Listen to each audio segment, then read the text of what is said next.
Ok. Donc, bonjour à tous. Merci d'être venus à mon slot sur Linux et virtualisation. Donc, je m'appelle Jean-Eudes Quignou. Je suis développeur Java depuis bientôt 7 ans et je travaille à Xebia depuis bientôt 2 ans comme consultant. Et donc, comme tous les développeurs Java à Devoxx, je vais vous parler de tout sauf de Java. Donc, virtualisation 2.0 et kernel Linux.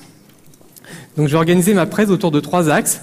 Le premier axe que je vais vous montrer, c'est pourquoi est-ce qu'on a besoin de virtualiser aujourd'hui, à quoi ça sert, quelles sont les contraintes et les avantages à utiliser la virtualisation.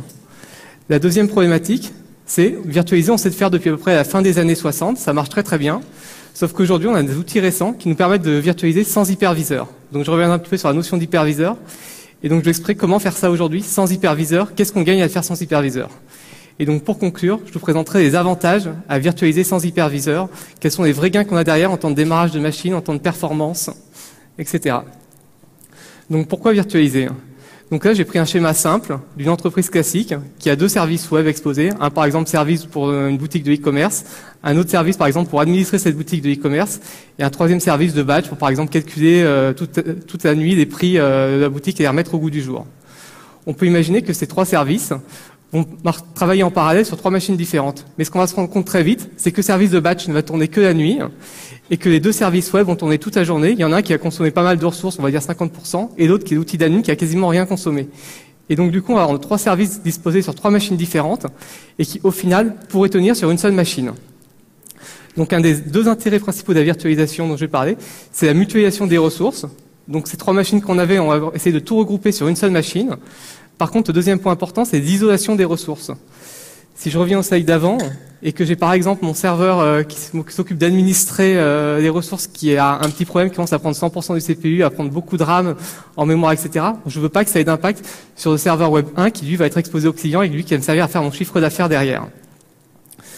Donc, c'est les 2 aspects principaux de la virtualisation. Il y a un troisième aspect que je vais juste citer, mais je ne vais pas parler du tout, c'est pouvoir avoir plusieurs OS différents sur le même machine hôte, donc typiquement un Windows, un Linux, un Windows, un Mac. C'est pas vraiment le sujet. On peut faire la virtualisation sert aussi à ça, mais c'est pas quelque chose qui nous intéresse vraiment dans le monde de l'entreprise. Qu'on fait que du Java ou que du .NET, on n'aura que des serveurs Windows ou que des serveurs Linux. C'est un truc qu'on retrouve dans quelques grandes boîtes, mais c'est pas le cas le plus courant. Donc la chose facile qu'on fait depuis très longtemps, c'est virtualiser avec un hyperviseur. Donc qu'est-ce que c'est un hyperviseur? C'est la petite brique jaune que vous voyez là. C'est un logiciel, une sorte d'OS, qui va communiquer directement avec le matériel. Et cet OS ensuite va lancer ce qu'on appelle des machines virtuelles. Et chaque machine virtuelle va contenir une partie de mon application. Donc la première va par exemple contenir mon service web 1, la deuxième mon service web 2. Ça marche très très bien. Par contre, ça a un coût en ressources. Si vous regardez bien le schéma, vous voyez que l'OS invité il est une fois, il est 2 fois. L'hyperviseur, il possède également peut-être un kernel Linux. Du coup, on va se retrouver, par exemple, si on a 2 machines virtuelles plus un hyperviseur qui tourne sur Linux, ça va avoir 3 kernels Linux. La conclusion de ça, c'est que le kernel des processeurs, au lieu de servir votre application, il va servir également à manager le kernel Linux 1 fois, 2 fois, 3 fois. Si vous avez n machines virtuelles sur la machine hôte, ça fait n plus 1 fois, c'est énorme en termes de mémoire et en termes de CPU utilisés. Donc l'idée, c'est de voir que depuis 2006, en fait, tu as de nouveaux outils qui sont arrivés dans le noyau Linux et qui permettent de faire exactement la même chose en termes de virtualisation, mais sans hyperviseur. Donc, je vais vous présenter 2 outils principaux. C'est ce qu'on appelle les C-groups et les namespaces. Donc, le premier, c'est les C-groups, control group. Donc, ils ont commencé à être développés dans le noyau Linux à partir de 2006. Et ils ont 3 fonctionnalités principales. La première fonctionnalité, c'est de pouvoir regrouper les processus ensemble et en quelque sorte de leur affecter un tag. Comme ça peut paraître anodin, mais l'idée de pouvoir donner un tag à des processus, ça permet vraiment de les regrouper et de faire des opérations communes à tout un ensemble de process.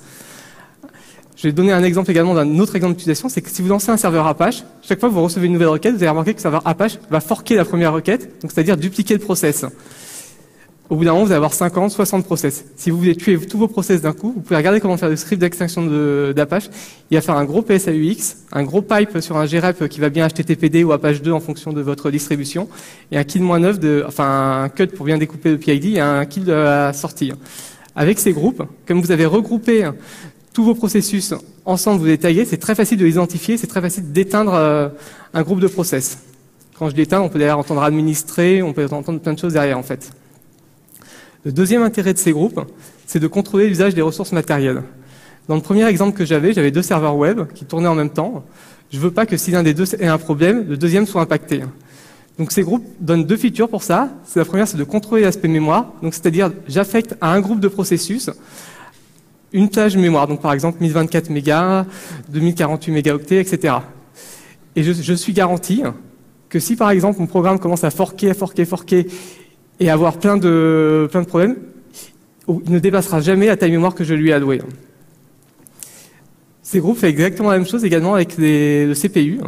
Alors de manière un peu plus subtile, dans le noyau Linux, en fait, il y a ce qu'on appelle un scheduler qui, pour chaque process, va lui attribuer à un moment ou à un autre une partie du CPU utilisé.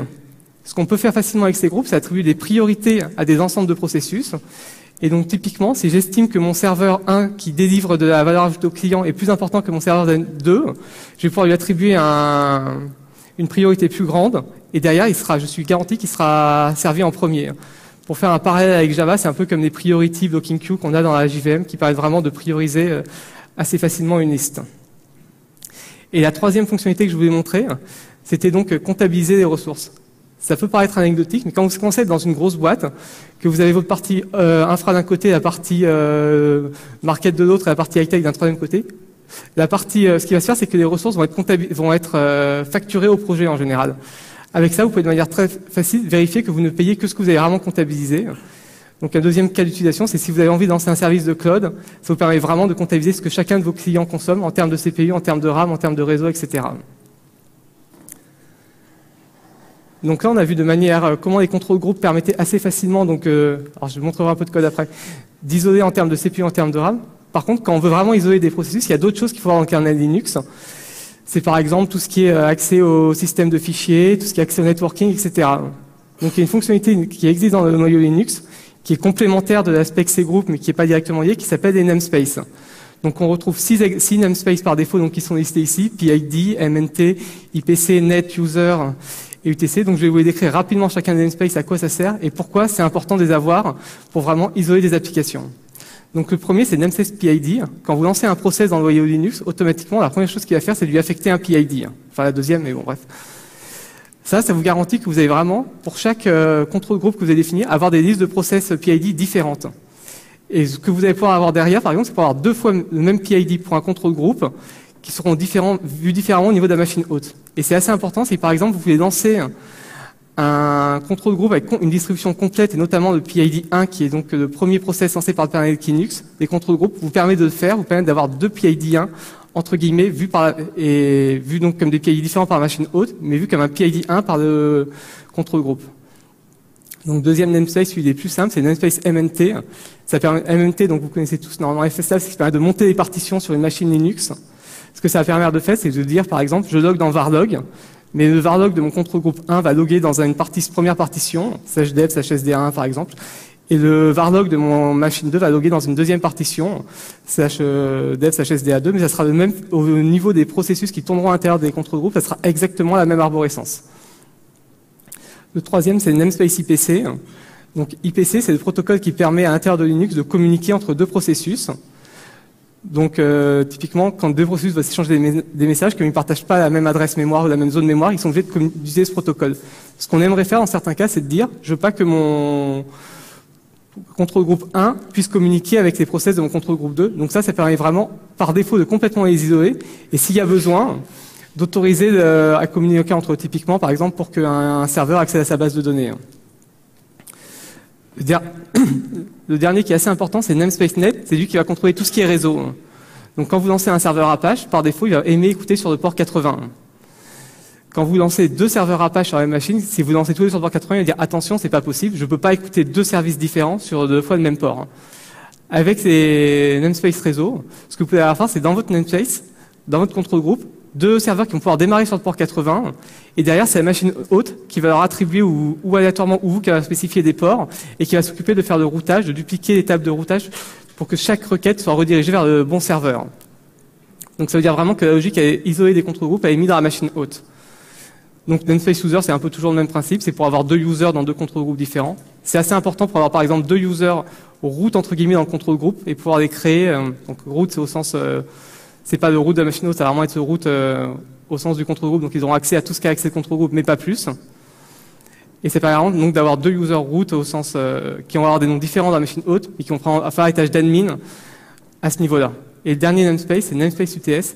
Pour beaucoup, il semble un peu gadget, c'est le namespace qui permet de nommer une machine. Quand vous tapez hostname en bash, vous allez avoir un nom de machine.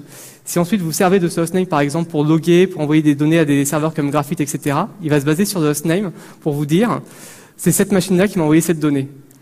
Avec ça, ça permet vraiment de différencier les machines et de vraiment pouvoir customiser, enfin, avoir vraiment des noms différents pour chaque machine.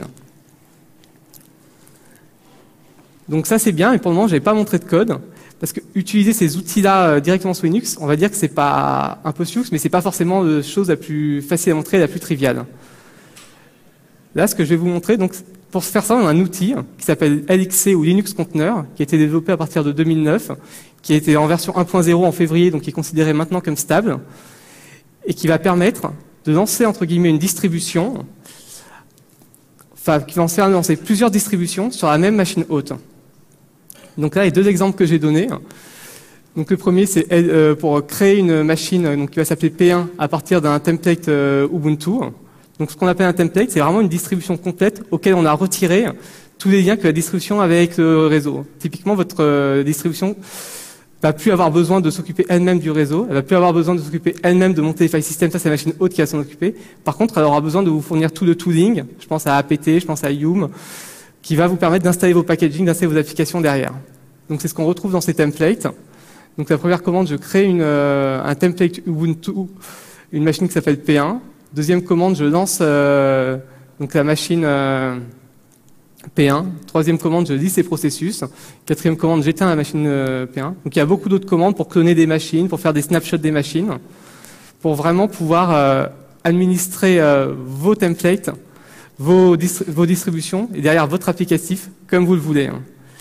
L'intérêt vraiment de faire ça, c'est de pouvoir considérer que votre distribution, votre packaging, votre application, ça va plus être juste un war, ça va devenir ce qu'on appelle au sens LXC un conteneur. Donc dans votre conteneur, vous allez avoir votre JVM Java que vous allez installer, votre Tomcat que vous allez avoir installé et votre war que vous allez installer. Ça va considérer votre conteneur, donc que vous avez créé à partir d'une distribution standard, Ubuntu, Debian, CentOS, Red Hat, etc. Et que vous allez vraiment pouvoir ensuite démarrer, administrer facilement et l'isoler d'une autre application qui sera également peut-être aussi créée à partir d'un template Ubuntu, peut-être créée à partir d'un autre template Debian ou Red Hat ou autre, et qui va vraiment pouvoir cohabiter tous les deux ensemble sur la même machine hôte. Et donc pourquoi le faire sans hyperviseur?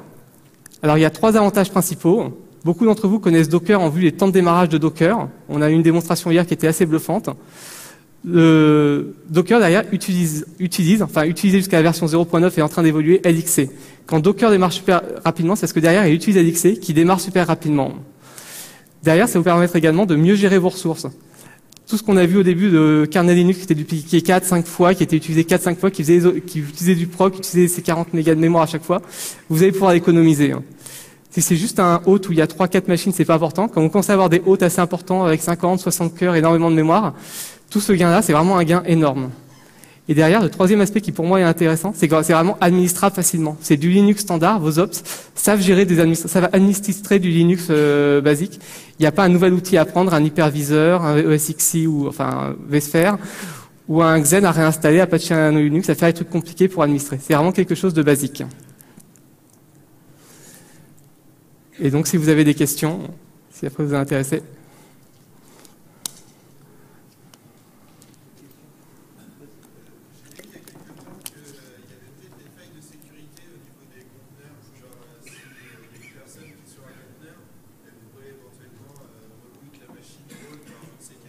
Alors, avant la version 1.0 de LXC, en fait, tu étais obligé d'être root pour lancer tes conteneurs. Depuis la 1.0, c'est moins le cas. Donc, tes conteneurs sont mieux isolés de la machine root. De la machine haute, excuse-moi. Donc, normalement, je devrais te dire que c'est infaillible parce que concrètement, t'as pas la couche hyperviseur et la couche OS qui te protège complètement de l'isolation. Mais depuis LXC, comme t'es plus root, t'as beaucoup moins de possibilités d'intervenir sur une machine. Typiquement, tu peux pas redémarrer une machine Linux sans être root. Si tu regardais bien l'ancien schéma avec les hyperviseurs, tu avais également la même faille qui existait au niveau des drivers. Si tu avais une faille dans le driver qui te permettait d'accéder à la machine haute, tu avais exactement le même souci en fait. C'est pas...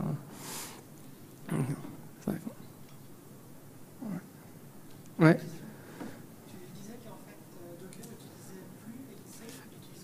Docker utilise encore Elixir jusqu'à 0.9. Il est en train de travailler. Alors, il y a un outil de Google dont le nom est absolument imprononçable, qui finit par un Y, mais que vous retrouverez assez facilement, sur lequel ils sont en train de travailler.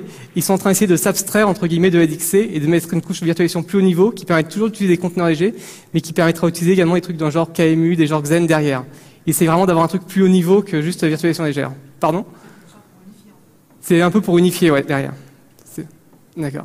Bah, je vous remercie à tous d'être venus et merci aux organisateurs de Devoxx. Merci.